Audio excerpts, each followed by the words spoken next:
You had Harrison here. Yeah, Pastor Harrison's my guy. The president is. I got to give it to him. His anniversary is coming up. 30 years. Yeah. Bishop Clark will be down preaching. I was on Wednesday at the President mall. Harrison. Yeah, he'll be at the Eastwood Center. We rolling, yo. So is Monday a day off for you? No.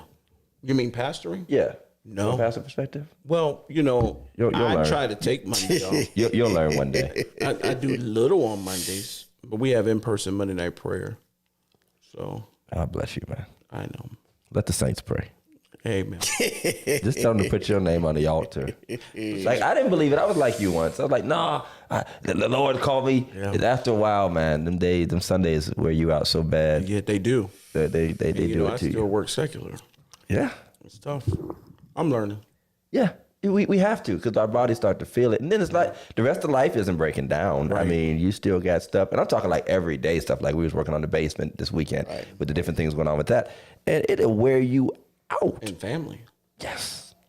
Little niggas, Mondays man, is they do definitely it an to you. off day. Yeah, Tuesday I got Bible study. So Do you still work secular too? I two jobs, two other jobs. 2 jobs. And you still counsel? Yeah, I'm still on council. This doesn't count as a job, though. I just, Are you Don't say allowed that to out have a loud. job with Second Baptist? Or do they just want you?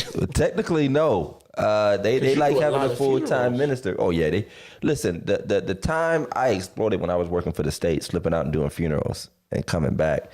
I mean, I got that hour and 5 minutes down, boy. I could do a funeral, ride down the street right before it's time, and get it in and get it out. But they kind of indicated after the first year, like we've always had a full-time minister. I said, well, go ahead and write that full-time check and we good. that's right, yeah. And I don't mean that in a facetious way, but No, but you obviously gotta live. you can want it. Yeah. I mean, I can afford it. You got to live. And you make adjustments. So it's like worth the freedom. And Jeff and I have talked about this a million times when he's talked about, what he wants to do. And I think every preacher has this conversation of the service you want to render to your church for the life that you want to live and be able to afford to live. Right. And you always make some sort of adjustment or sacrifice to make, if you go that route, to do it. But then there's a blessing in the freedom too. Right. So you might not make as much as you could have made in the secular world or doing both, but you might preserve your health a little bit, and provide yourself a lot of freedom. For me, my church pays me extremely well. I just Bentley money. But the benefits, it's the benefits for me. You know what I mean? I have a 3-year-old. And it's a shame, really. I have a 3-year-old. Yeah. You know that? I didn't know. It's Father Abraham over here, brother. It was COVID, little COVID. He said little COVID. Little COVID. He called him little COVID. Man. Little Grace and COVID. He said little Grace and Little Grace and COVID. COVID. Little Grace and COVID. That's my baby. That's my man. I think maybe a little tasting COVID. Listen.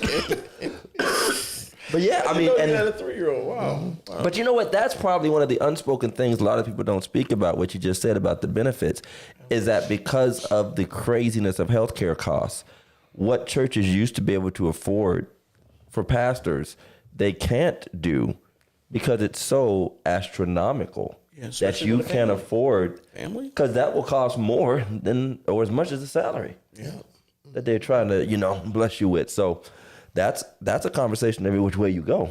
It's true. So I didn't know you still worked. Oh yeah, I work full time as a chaplain. Okay. For Mercy Health. Okay. Now, your church, how long has that been established? Oh, we're 130 some years old. So it's like Second Baptist is 109 years. Yeah, they're older than us. They had like this color purple people in the And we had a lady on the cruise, 97 years old. yeah. Wow. Miss Evelyn. Like Roots Part 3 was the founding of Steubenville Second Baptist. There was what was the new? Remember they tried to. There was a new generation of Roots. That was terrible. Roots 2 was I like didn't see that. it was like Roots the Next Generation or We're something like already that. in the next generation. We're still in the next. Yeah, right. Trump got us all the way new back, Jim Crow. Man. back in it, man. Trump is exposed. Did y'all see that clip? We didn't play it. Did y'all see the clip of I think it was Otis Moss III preaching about the organ and the sound of the organ? I did see it. I see. So he preached. He was at Alfred Street and he was preaching about why the organ is so significant to worship. Right, I watched it. I appreciated it and questioned it at the same time. I questioned it. I question it because I think if you're gonna preach about an organ and try to tune up, at least be able to do it. Listen, but was that his fault or the organist's fault? Because the organist's job is to find To make you, him though. Raymond would have been. Raymond would have found made him. him sound like Raymond would have E. found Dewey, him. yeah. Raymond would have found him. And I've had a couple of instances like that. You ever mad at an organist for not being able to catch a preacher? Like you're listening to another preacher, not just you, but you're listening to another preacher, and you realize the organist is not like, how are you not in their key? And that's the musicianing. That's especially if they're actually good. Yeah. Like you're sufficient. You're a good musician, but how did you not? Like I noticed, like I'm not a very good, I'm a unapologetic transposer. I'm all that stuff, but I know sound and I know music, and I can hear I it. heard you play. I couldn't believe you. I never knew you was a musician, and you came to community that night. I did. And they had you get on. They had me get on. I was shocked. Shocked. Yeah, he does it Shocked, every I tell once in a you. while. Shocked, I tell you. He saves it to. But to watch an organist not be able to catch, especially like it's a gift, but it should come automatically with the discipline to be able to identify and find keys. Or that guy that goes up and down the scale trying to find the organist or the purposely soloist. I don't know, but I know I just feel like I don't understand how you can have good hands and a bad ear. Wow. That's what I don't understand. How can you have good hands and a bad ear? Because without a good ear, the hands mean nothing. For a lot of spouses, Especially in the black church. A lot of spouses. Brother, good hands and a bad ear. That'll preach, Doc. At the couples like retreat. it. That's why Shannon in trouble. That'll preach at the marriage retreat. Don't have good hands and a bad ear. Hands and a bad ear. Lord have mercy. Ken fits right into the after show. What about Shannon, man? Shay went too far. Uncle Shay. She was too young, 19. Somebody said he'd been. I mean, that's been his persona for a while. He just. I think it had to be. I don't think anybody just falls into something. I mean, this had to be. They said he had $100 million contract in front of him. He was about to buy NBC. She asked for half. He's about to. He was She about. asked for half. She wanted 50. She wants a $50 million He had to be settlement. talking about. He had to been using that as part of his game. I'm about to Maybe. sign this 100. What are the odds of 50? And he offered her 10, and she said no. Yeah. She knew. She already somebody was in the news. told her. Somebody said something. Yeah. It told her you. Her lawyer. You're way more than that. Yeah. Her lawyer. Dare sign But you that. set yourself I ain't up, offering man. nobody $10 if I ain't do nothing wrong. Listen. 10 million? And then they'll pay that kind of money and say, and the defendant admits to no wrongdoing. I'm like, $10 million says different. Yeah. Right. You made 10 done all the million. wrong- You made 10 million confessions right there, Doc. I'm going to have it in the writing. Just say I was innocent, and you get your money in those. Listen. Well, some people do that. I mean, those non-disclosure clauses and all that kind of stuff. And I'll tell you, all of that gets done before it ever hits Before the it got news. out. Yeah. That's true. They try to work that stuff There's a out. lot of that going on. And then it doesn't. about just pan. not Yourself do in it? that position. Well, that's How about how about just not okay, do it? But you know what? I mean, that's been asked on all of these fronts. And for everybody to ask that, there is some broke Negro with some broke chick in a broke house in the exact same situation. So, it's like human nature. It's like rich, poor. It doesn't matter what you are. If you get your eyes get on something, it is what it is. We got preachers But giving up on 19? church. Too much is given. how old is he? How old is Shannon? 57. That's Okay, this is the unpastoral thing to say. But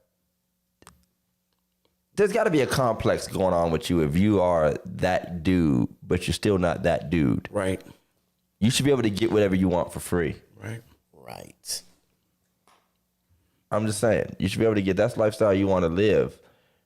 I mean, How much of it is a lack of self-control? obviously a lot of That it. part. Discipline, That self-discipline. part. Yeah. Obviously a lot of it. And that's where you talk about, how rich is too rich when you have that much time and money on your hands to think that you're invincible. Would you rather be rich or wise?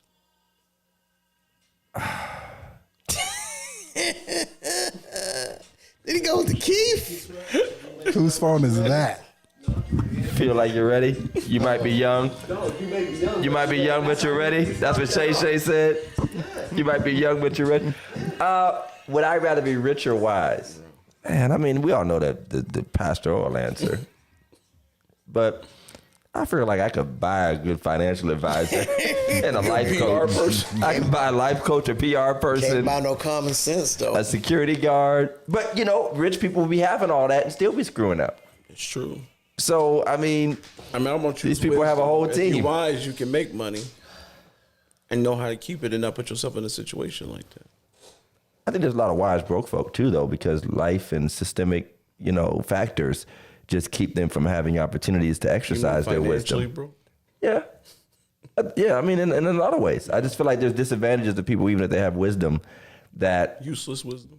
No, I don't think it's useless wisdom. I think that they were denied the opportunity to facilitate that wisdom where they could, because you could be wise and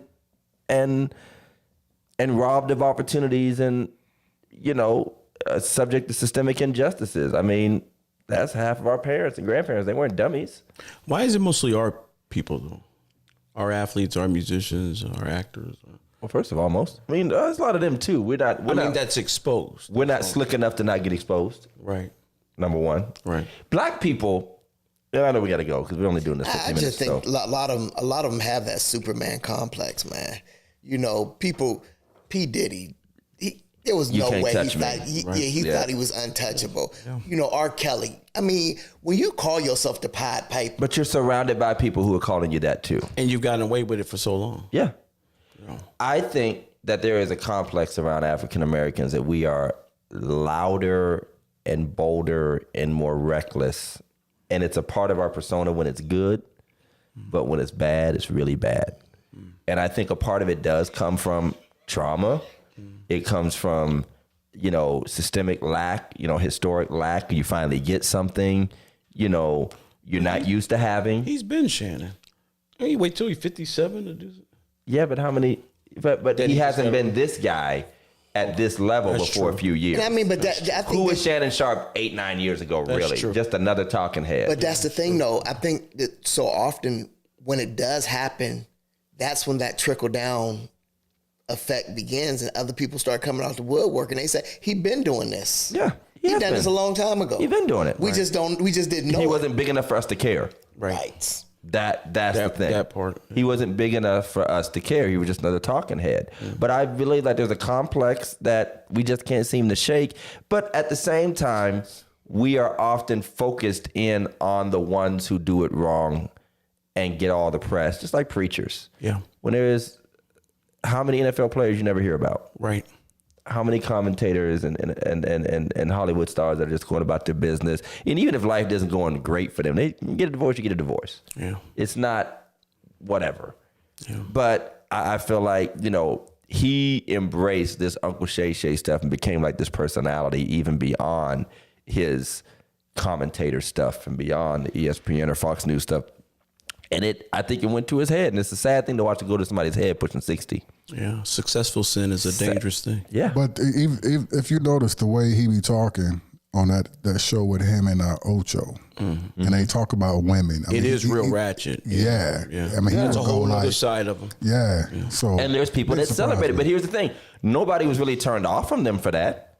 They were getting views and attention and more of a higher profile the more they talked about And it. promoted it on So it ESPN. becomes a beast that feeds They itself. promote it on First Take. Because the culture supports that stuff like everything else until it falls apart. Right. Just like we support thug and ghetto culture and stuff till somebody's dead. We support, our kids acting wild until they ain't graduating. We Right. support these guys doing whole public lives in front of millions of people, talking about sex and women and this, that, and the other until they get caught in a scandal. And now it's unfair or what's she doing? Hey, they laid it out for you and we supported it.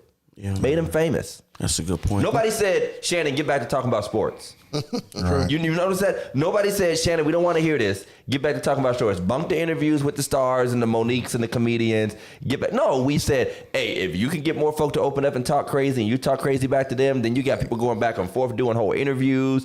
This cat has become like the new Barbara Walters. He becomes a star in his head. He's like a black Oprah for a second here. Oh, he raised up real quick. So we I feed enjoyed that. this That show. Kevin Hart done a thing for him. Yeah, he did. I'm not Kevin. Talking No, about little guy. the Cat Williams. Cat Williams. Cat Williams done it for him. Yeah, he did. He did. Now, But where did he end up After at? Dark show is what got him in trouble. I think that After Dark show show. with Yeah. Ocho. I never saw it. I'm saying We got to stop putting everything we think and say out, in public like that. I mean, there's some stuff, even we'll get off in 2 seconds, and there'll be stuff that, as crazy as we are on this show, man, there's some stuff that as men of God or just men in general, some stuff ain't for the cameras, man. Right. absolutely. Some stuff ain't for the cameras. Let that go, man. The exhibitionism is going to be the death of our culture. Wow. The idea that we have to display everything for everybody all the time. Yeah. And sometimes we even tie that to authenticity. Absolutely. Like you're not authentic and real if you're not exhibiting your entire life before the world. I mean, social media has made it. I mean, I was what is about your to say, relationship? What is this status? What is, all of that is just out there for the taking. doing it for the gram. Do it for the gram. Isn't a lot of it is our insecurity within ourselves? I mean, the need to have to get on for every little thing and broadcast. Oh, yeah, man. and Showcase it. I don't understand the post where you're sitting right next to your spouse and you're like, I love Yeah. so I hope much, they know like, it. you're right there. And they probably hate each other, when they're not. You in somebody else's DMs. But listen. Them old DMs. Let me pick up my other phone and post somewhere else. It is real, y'all. Thanks for hanging out, man. And until next time, be sure to like, share, follow us on all our platforms, and look out for the audio version if we can get it actually up